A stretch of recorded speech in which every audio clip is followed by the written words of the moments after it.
Amelia wasn't exactly thrilled with her summer job. While her friends were lifeguarding or jetting off to exotic internships, she was elbow-deep in other people's forgotten lives. Mr. Henderson, her boss at Henderson's Hidden Treasures, an antique shop that looked more like a well-organized hoarder's paradise, had assigned her to the storage unit of a recently deceased local eccentric. The air in the unit was thick with the scent of old paper dust and something vaguely metallic. Sunlight filtered through a grimy window illuminated dancing motes in the stagnant air. "Just get it sorted, Amelia," Mr. Henderson had grunted that morning, his voice raspy from years of barking orders and a lifetime of cigarette smoke. "Anything looks valuable. Set it aside. Otherwise, it's all junk. Estate sales next week. Gotta clear it out." Junk was a relative term for Mr. Henderson. To Amelia, a history major with a soft spot for the past, every item held a story. She'd already rescued a set of tarnished silver teacups that, with a bit of polish, gleamed with forgotten elegance.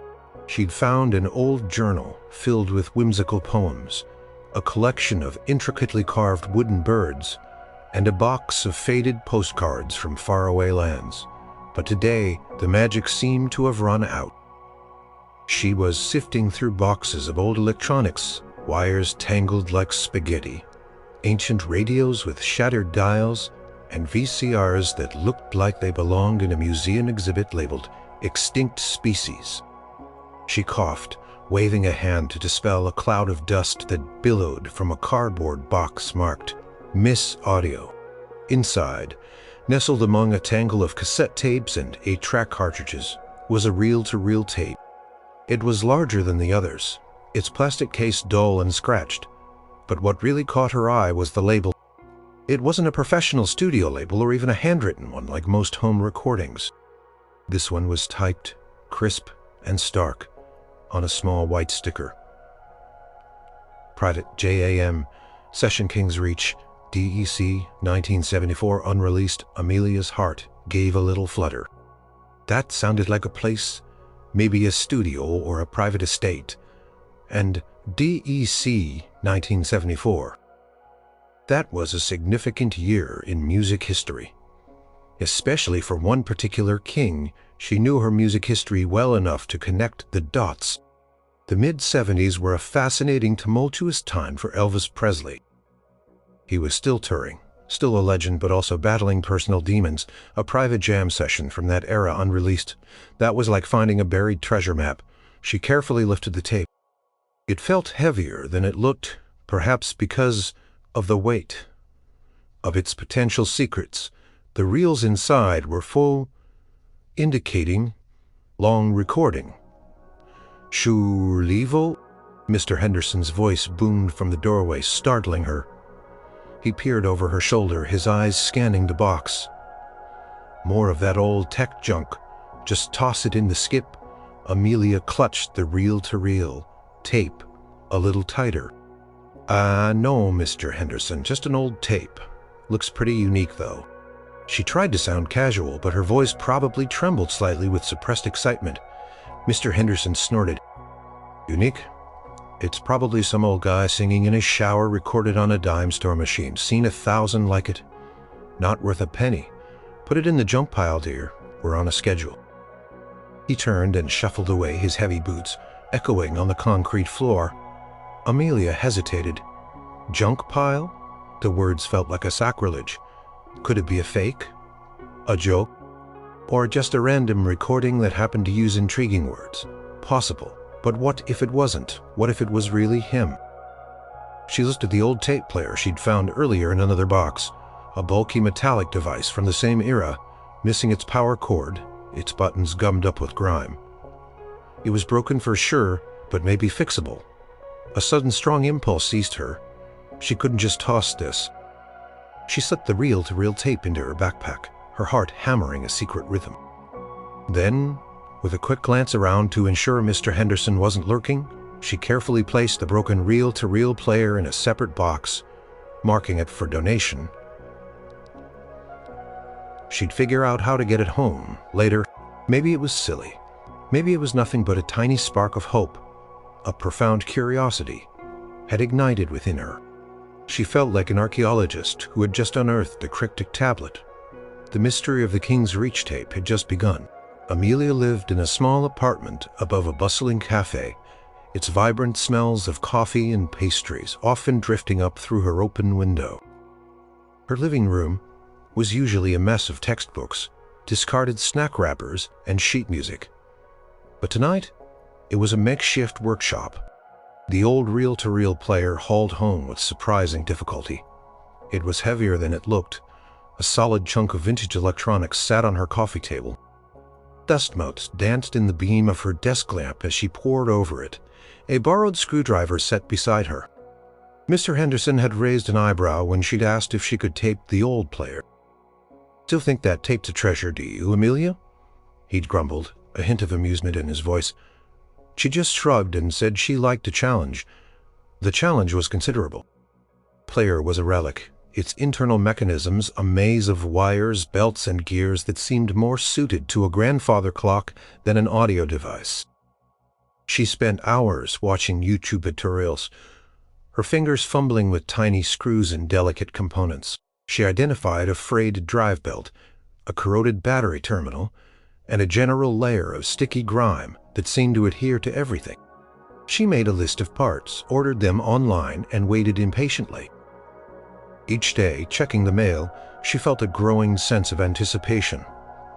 What if Mr. Henderson was right? What if it was just some amateur recording? But the label King's Reach Unreleased kept tugging at her imagination. Finally, the small packages arrived. A new rubber belt, a tiny bottle of contact cleaner, a fresh set of wires. She carefully, painstakingly, worked on the player. She cleaned the heads with a cotton swab and rubbing alcohol, her brow furrowed in concentration. She replaced the belt, threading it through the intricate pulleys. She soldered new wires onto the power input, remembering lessons from a high school electronics class she'd almost forgotten. As evening turned to night, her fingers were sore, her eyes tired, but a growing excitement pulsed through her. She connected the newly rewired power cord, plugging it into the wall socket. She held her breath. Nothing. Her shoulders slumped. She leaned back, disappointed. All that work for nothing. She tapped the casing gently. Just as she was about to give up, a faint, almost imperceptible hum emanated from the machine. Then a tiny indicator, light barely visible through the grime, flickered. And then with a soft click, it glowed steadily. Amelia gasped, a thrilled cry escaping her lips. It was alive. With trembling hands, she carefully took the private JAM session tape from its protective sleeve. It felt heavier now, imbued with even more significance. She gently loaded it onto the player's spindles, threading the tape through the guide rollers and around the playback head. Just as the tutorials had shown, she pressed the play button. For a long moment, there was only a low rhythmic hiss, the sound of magnetic tape passing over the playback head. It was the sound of silence, of anticipation. Amelia squeezed her eyes shut, wishing, hoping. Like static from an old radio, but with a subtle texture to it. She leaned closer, her ear practically pressed against the speaker grill. The crackle grew, accompanied by a low, almost subliminal buzz, and then through the haze of analog noise, a voice. It was faint, muffled, barely more than a whisper.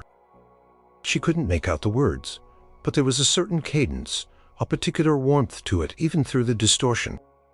And that voice had struck something deep inside her, something familiar yet utterly unexpected in this dusty old tape. Her heart began to pound, a frantic drumbeat against her ribs. She reached for the volume knob, carefully, slowly turning it up. The static intensified, but so did the voice. It wasn't singing, it was speaking. And there was more than one voice. A low hum of conversation, indistinct, but definitely there. Amelia's breath hitched. She knew that voice. There was no mistaking it. It was richer, perhaps, than she knew from the records, less polished, more raw, but it was unmistakably, profoundly him, the king. She sat frozen, staring at the spinning reels, listening intently. The tape was real. The voice was real, and whatever was on it, it was about to reveal itself. The mystery was finally starting to unfurl. The voice, unmistakable even through the tape, hiss was lower than Amelia expected. Gravelly, in a way the polished studio recordings rarely captured. It wasn't the booming baritone of a stage performer, but the quieter, more intimate tone of someone speaking in a small, private space. "Just gets heavy, you know," the voice said, a weary sigh following the words.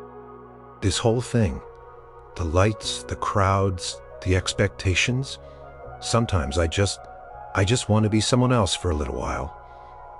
Amelia leaned closer, her eyes wide. It was talking, and he sounded tired. Not the stage-weary kind of tired after a show, but a deeper exhaustion, a soul tiredness. Another voice, softer, older, female, replied, "That's why you came here, child, to set that burden down even for a moment." "Yeah," Elvis murmured, "to remember who I was before all this. Before the jumpsuits and the screaming, before the world decided who I had to be." Amelia felt a shiver run down her spine. This was a man vulnerable and searching. The tape hiss became a backdrop to this incredibly intimate confession. Then a different sound, the gentle strumming of an acoustic guitar. It wasn't the powerful electric sound of his stage performances. This was soft, almost tentative, simple chords, clean and clear. "Heard you playing that little tune the other day," the older woman's voice said. "Sounded like a prayer, son." Elvis chuckled, a soft, self-conscious sound. "Just something I mess around with, helps me think." It wasn't a song she knew. It was a melody, simple and haunting, with a country gospel feel to it. It had a profound sense of yearning. Then his voice, singing softly, almost a whisper, words she'd never heard before. "In the valley of shadows, where the light grows dim, my soul keeps searching for a guiding hymn. This road I'm walking, it's a winding way, just hoping for solace at the close of day." His voice, even in this raw, unpolished form, was incredible. It was rich, full of emotion, but without the famous vibrato or power he used on stage. It was pure, unfiltered soul. It felt like a confession, a private moment caught in amber. Amelia had heard thousands of hours of Elvis recordings, but this was different. This was him, not the persona. The older woman's voice again. "It's a beautiful hymn, son, comes from your heart." "Yeah," Elvis sighed again. "Always did love gospel more than anything. Sometimes it feels real. When you're up on that stage, it's like putting on a show. But gospel, that's talking to God, or trying to anyway." Amelia closed her eyes, letting the sound wash over her. Not scandalous, not salacious, but deeply, profoundly human. It was shocking in its intimacy, its vulnerability. King stripped bare of his crown, expressing doubts and desires for a spiritual connection that felt utterly authentic. The acoustic guitar continued, joined now by a soft, rhythmic tapping like hands on a wooden surface. It wasn't a drum kit, but something organic, grounding. "You know, my mama used to sing hymns to me," Elvis said, his voice laced with memory. "When I was a little boy, before the world got loud." There was a wistful quality to his voice, a longing for a simpler time. The older woman responded, her voice a comforting balm. "And that boy is still in you, Elvis. He never truly left. He just needs a quiet place to breathe." The melody shifted slightly, becoming even more somber, yet imbued with a quiet hope. Elvis continued to hum, then sang another verse, still in that soft yearn tone. "The crowds they cheer, the spotlights glare, so bright buttons down, and find true great to lay my burdens down, and fight for tempered light." It was a spiritual retreat, a moment of profound introspection. The king was seeking solace, not just making music. And she, a girl in her small apartment, decades later, was a silent witness to his most vulnerable moments. The tape was more than a recording. It was a window into a soul, and she felt an overwhelming sense of privilege and responsibility to be listening. As the tape continued to play, the soft acoustic guitar and the gentle rhythmic tack drop, Amelia realized the tapping wasn't a drum at all, but a hand drum, subtle and earthy. The older woman's voice emerged more clearly, her words carrying a profound weight. "The spirit seeks its own Elvis," she said, her voice like rustling leaves, calm and wise. "When the noise of the world becomes too much, the spirit pulls you inward, back to the heartbeat of the land, back to the song your ancestors sang." Amelia paused the tape. Ancestors. She rewound a few seconds, listening again. The older woman's accent wasn't southern in the way Elvis's was. It had a different rhythm, a deeper resonance. She thought about the name, King's Reach. It didn't sound like a typical recording. "Stu, my mama, she used to tell me stories," Elvis responded, his voice sounding more relaxed now, less burdened, about how our people, way back, they understood the land, about the spirits in the trees, the wind.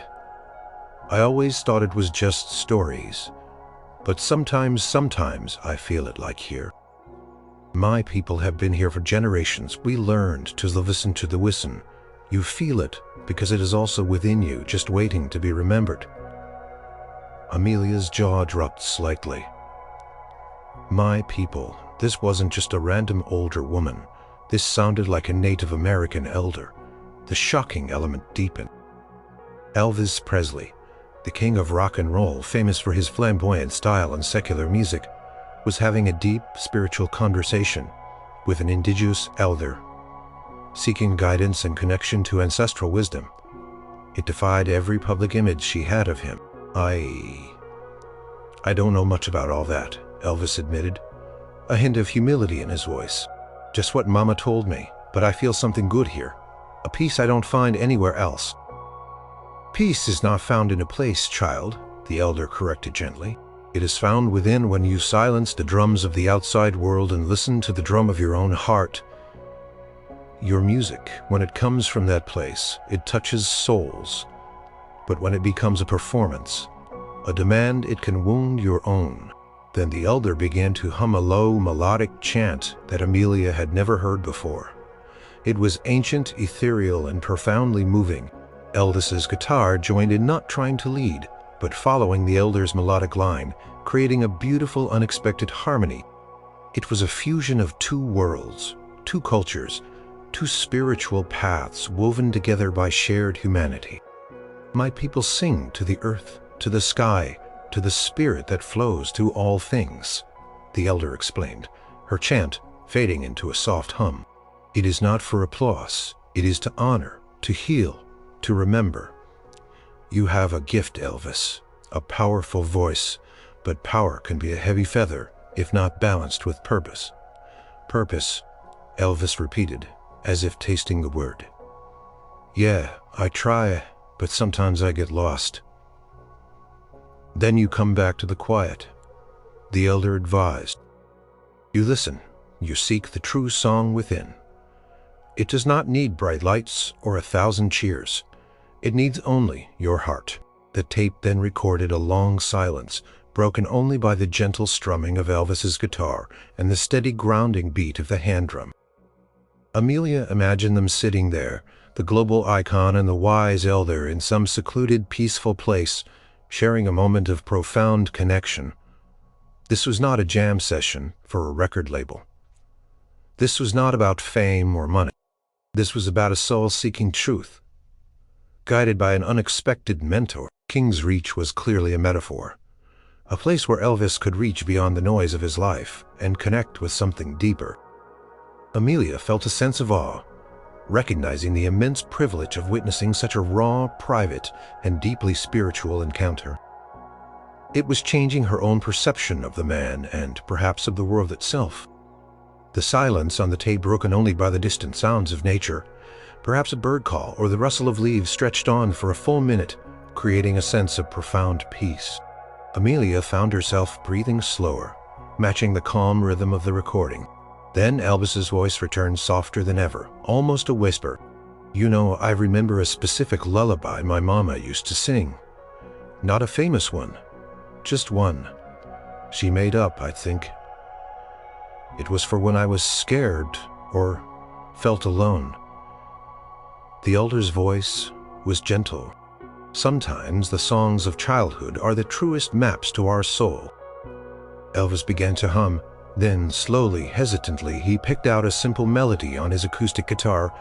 It was a tender, almost melancholic tune, profoundly sweet. And then he sang, his voice hushed, infused with a vulnerability that would have shocked millions if it had ever been released.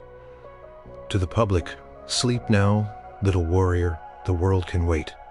Close your eyes to troubles and to bitter fate, for dreams await you where the darkest night, and love will guard you through the darkest night." It was a raw, unfiltered expression of comfort, perhaps singing to the tired soul within himself. The depth of emotion in his voice was overwhelming. Amelia felt a lump form in her throat. This was the king, stripped of all bravado, singing a lullaby that sounded like it was meant to soothe his own inner child. "That's a song for healing, son," the elder said softly when he finished. "For the parts of you that are still afraid, we all carry them, no matter how bright our light shines on the outside. It's hard, though," Elvis admitted, his voice cracking slightly, "to let go of the fear of not being good enough, the fear of letting people down, the fear of losing everything." "Fear is a shadow," Elvis the elder replied, her voice filled with quiet wisdom. "It lives only where the light does not reach. Your gift is light, but you must remember to shine it inward, too, to illuminate your own shadows, not just the darkness of the world outside." She then spoke of balance, of the importance of solitude and reflection, especially for those whose lives were constantly in the public eye. She talked about the interconnectedness of all things, the need to respect the earth and to live in harmony with the natural rhythms of life, not just the artificial rhythms of fame. "You seek a quiet mind, a peaceful spirit," she continued. "That is the true wealth, not gold, not applause, not the adoration of millions.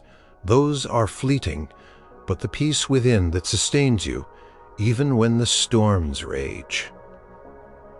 Amelia was mesmerized. This wasn't a jam session.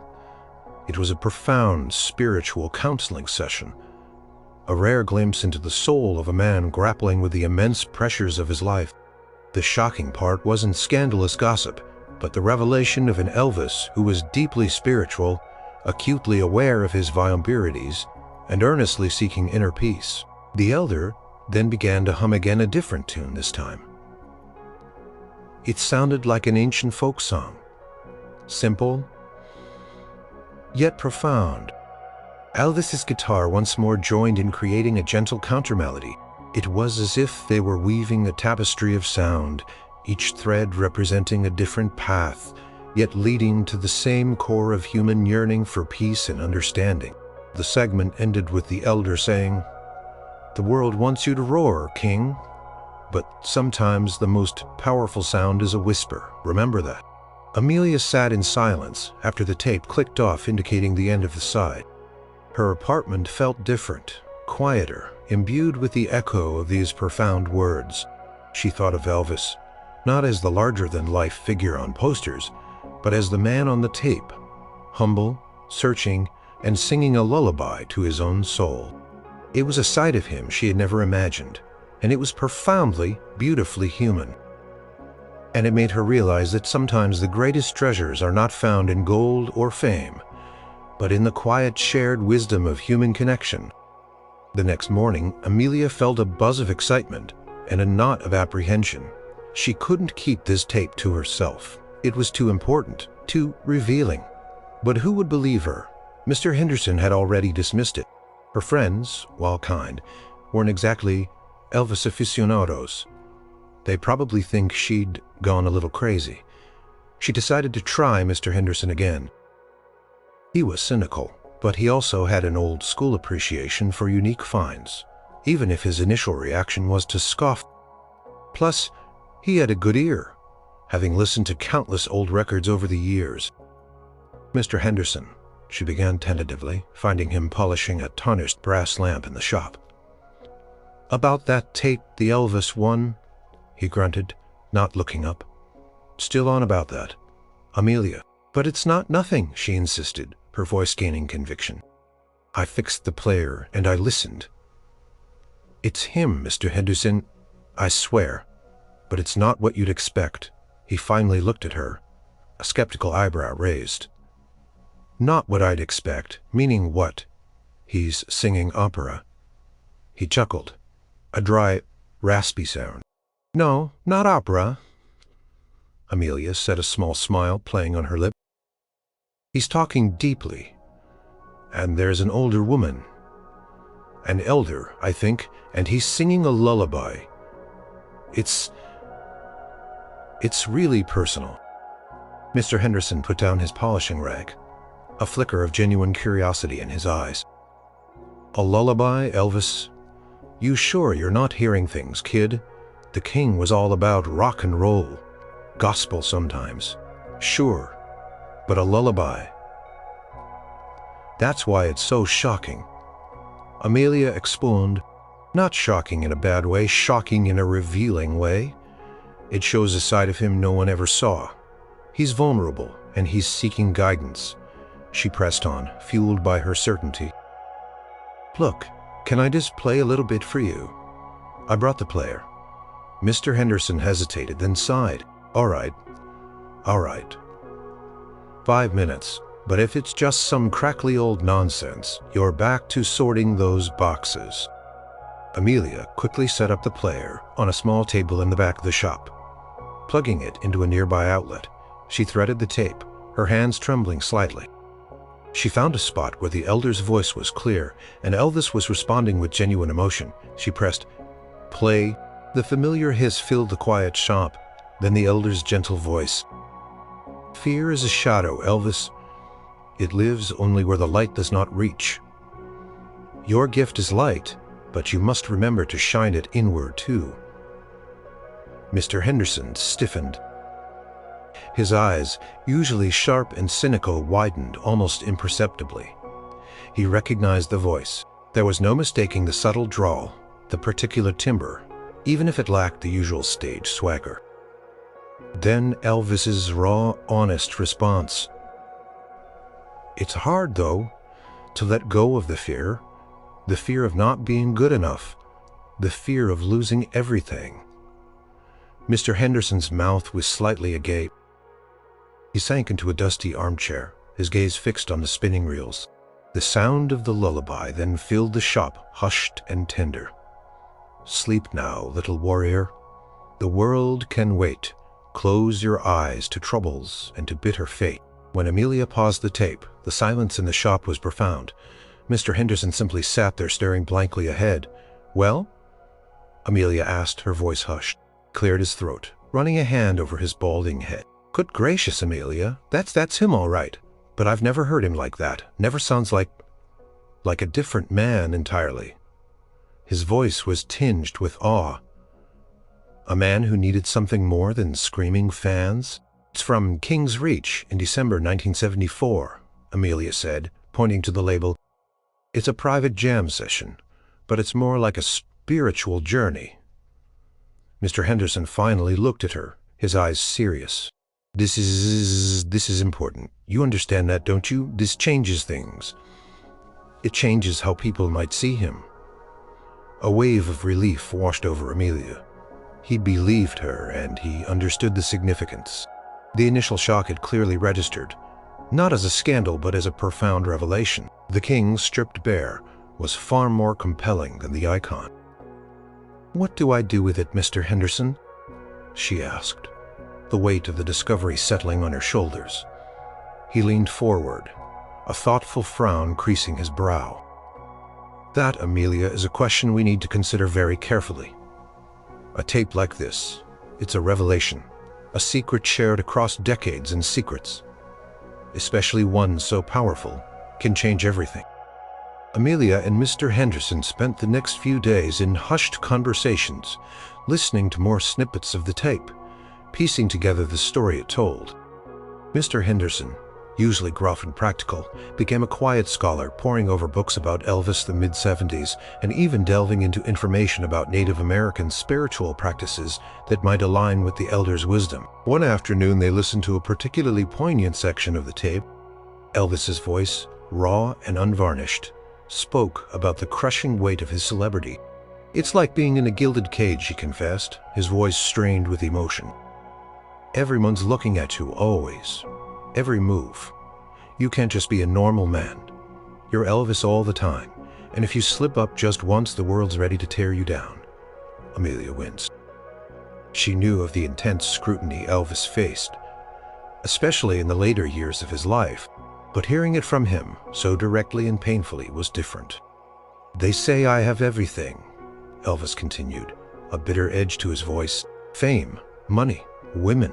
But what about peace? What about quiet? Sometimes I just want to walk down a street without being mobbed, without being stared at like some kind of freak show." The elder's voice, calm and steady, broke through his despair.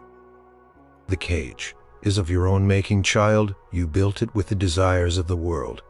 But you also hold the key to unlock yourself from the expectation to remember who you are before the name. How do you turn it off when millions of people are screaming your name, when your whole life is built around it?" "You do not turn it off," the elder replied. "You turn inward. You seek the silence within.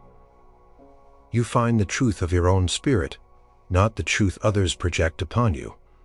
Your music, when it comes from that truth, it heals. But when it serves only the hunger of the crowd, it wounds the singer." He then talked about his exhaustion, not just physical but spiritual.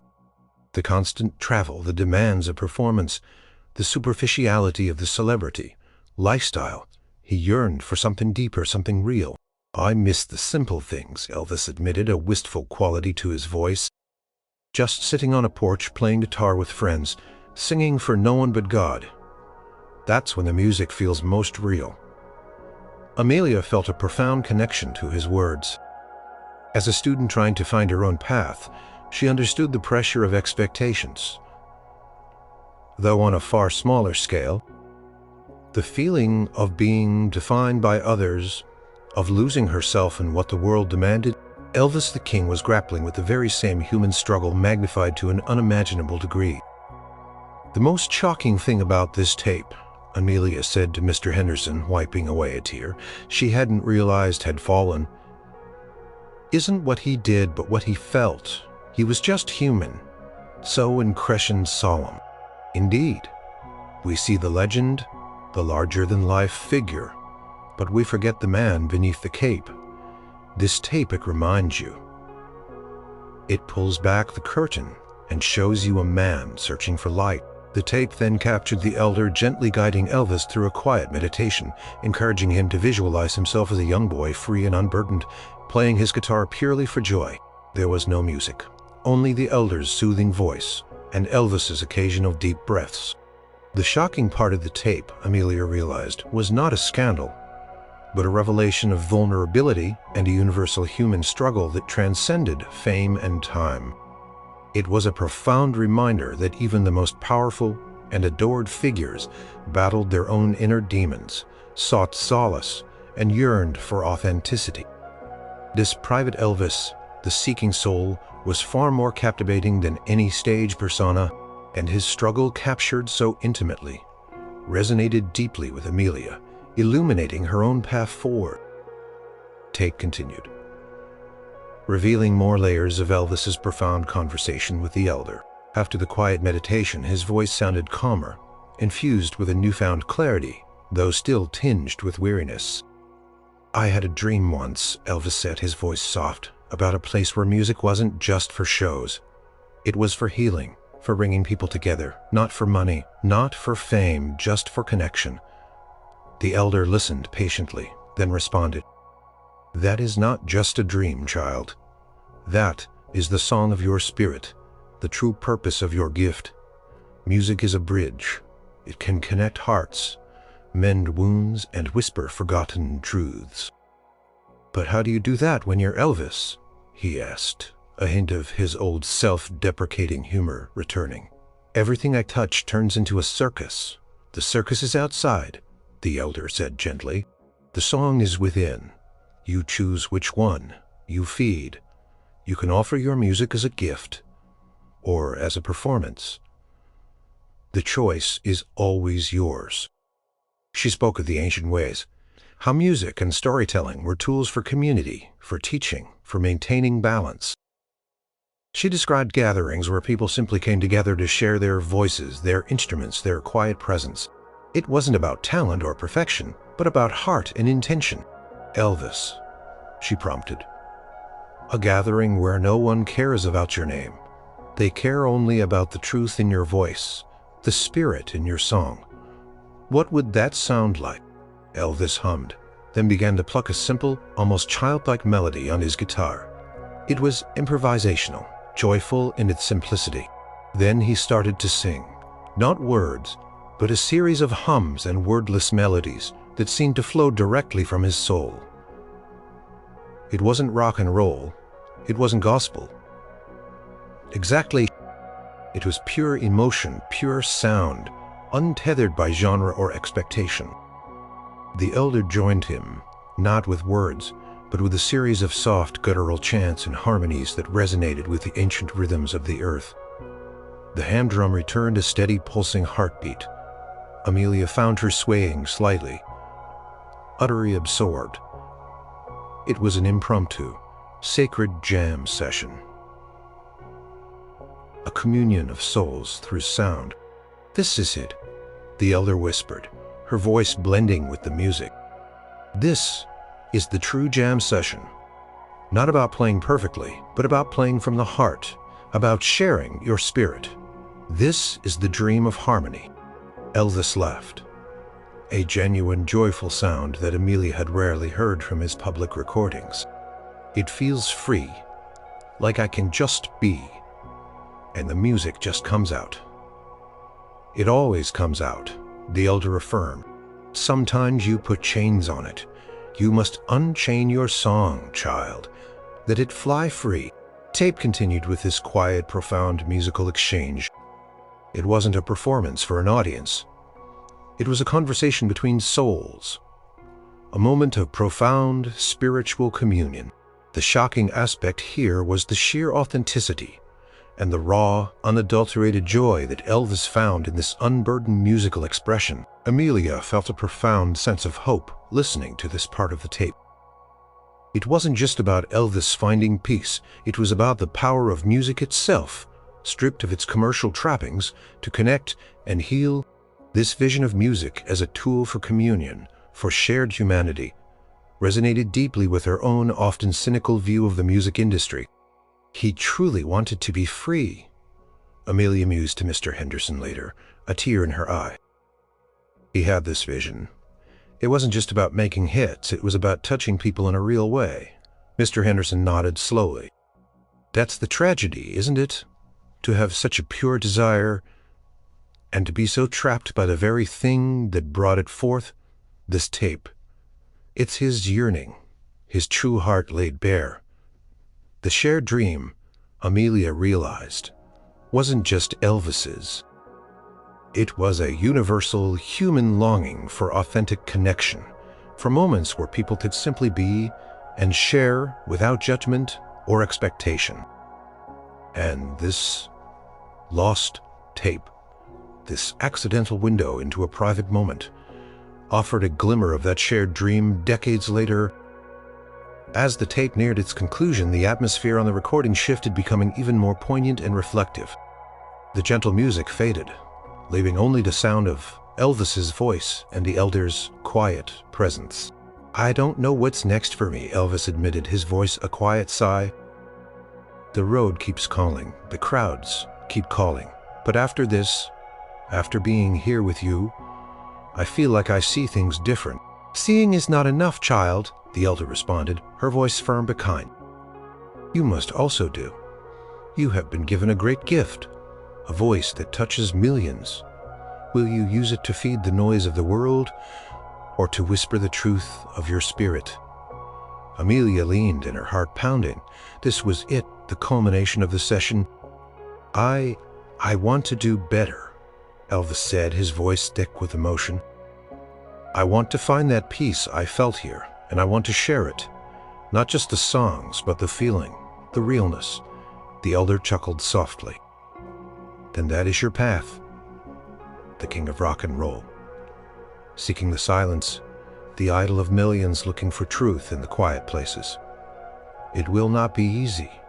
The world will pull you, but your spirit knows the way home. It was not a song, not a conversation, but something deeply personal, almost like a prayer or a vow. It was unrehearsed, raw, and profoundly moving. Help me to use my voice, not just for applause, but for healing, for love, for something real. There was a long silence, broken only by a sniffle from Elvis. Amelia realized he was crying. The mighty Elvis Presley crying on a private recording, pouring his heart out to a higher power, making a deeply personal plea for spiritual guidance. This was the shocking moment, the ultimate vulnerability. It wasn't a weakness.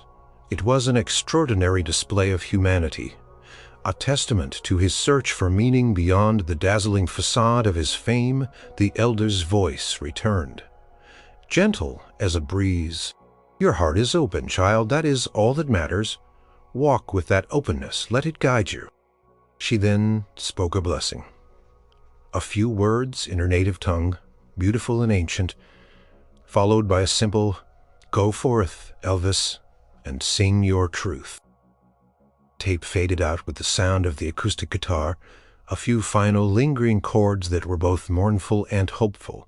Then silence. The reels stopped spinning. Amelia sat motionless, the silence in her apartment amplifying the profound impact of what she had just heard. The king of rock and roll, not a caricature or a legend, but a man desperate for authenticity, seeking solace, and ultimately finding a flicker of hope and spiritual renewal in the most unexpected of places. Tape wasn't just a recording. It was a deeply personal confession, a testament to a soul's yearning. A call to action, Amelia whispered to herself, repeating the elder's words. Elvis had wanted to do better, to find his true voice. He had made a vow. The responsibility of holding this secret, this deeply intimate window into a legendary soul, weighed heavily on her. This wasn't for public consumption in the usual sense. It wasn't for gossip or sensationalism. It was a message, a testament to the human spirit's quest for meaning, even in the most dazzling and distracting of lives. Amelia knew with a sudden absolute certainty that she couldn't simply put the tape away or sell it.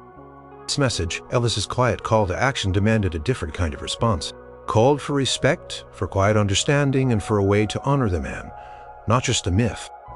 The private JAM session tape became Amelia's most cherished possession. She kept it in a special wooden box, carefully wrapped, and the reel-to-reel player, now fully restored, sat proudly on her bookshelf. She listened to the tape, often, not with the initial thrill of discovery, but with a quiet reverence, absorbing its profound message. Mr. Henderson, too, had been deeply affected. He stopped scoffing at junk so readily, often musing aloud about the hidden stories within forgotten objects. He'd helped Amelia research King's Reach, eventually discovering it was a secluded spiritual retreat in the mountains, known for its focus on indigenous wisdom and personal reflection. The elder, they speculated, was likely a respected spiritual leader from the local community. Amelia felt a deep responsibility to honor the tape's message, not exploit it. She knew the world would clamor for it, offering fortunes, dissecting every word. But that wasn't the point. Elvis hadn't sung for the masses on that tape. He'd sung for himself and for the solace he found. Releasing it commercially would cheapen its sacred intimacy. Instead, Amelia decided to embody the tape's spirit. She thought about Elvis's desire for music, to be for healing, for connection, for simply being. She thought about the elder's words, about listening to the heart, about unchaining one's song. Inspired Amelia started small. she began volunteering at a local community center, leading an informal music circle. It wasn't about performance or talent. It was simply a space for people of all ages to come together, share songs, tell stories, or just listen. Sometimes she'd play the simple, acoustic melodies Elvis had played on the tape or hummed the elders' chants, subtly weaving their spirit into the gathering. She didn't tell everyone about the tape. It remained her secret, a guiding light, but she began to share its essence. She wrote a short, anonymous article for a local online journal titled "The King's Whisper," subtly hinting at the surprising vulnerability of a legendary figure and the power of quiet seeking without revealing the tape itself. The article resonated with many, prompting discussions about authenticity and inner peace. Amelia also found her own academic path, shifting. She decided to focus her history studies on forgotten narratives, on the hidden lives of famous figures, and on the untold stories of spiritual traditions. Tape had opened her eyes to the deeper currents flowing beneath the surface of history. One evening, as the music circle ended at the community center, an elderly woman approached Amelia. Her eyes were kind and her face was lined with wisdom. "You play those old melodies with such a gentle heart, dear," she said, her voice soft. "My grandmother used to hum tunes like that." She spoke of how music should always come from a place of seeking, not from a desire to show off. Amelia smiled, a warmth spreading through her. "I believe that too," she said, feeling a profound connection to this stranger. The spirit of the tape, the elders' wisdom, and Elvis's yearning for truth were still alive, reaching across decades, touching new lives. The lost tape of Elvis Presley's private jam session had been shocking, not because it revealed a scandal, but because it revealed a soul. It wasn't about the king of rock and roll. It was about a man, lost and found, seeking solace and truth in an unexpected, deeply human way. And in listening to his most vulnerable moments, Amelia had not only rediscovered a legend, but had also found a new, more authentic path for herself. The tape was a reminder that true treasures are often found, not in grand pronouncements, but in the quiet, unassuming whispers of the human heart. And sometimes those whispers are the most powerful songs of all.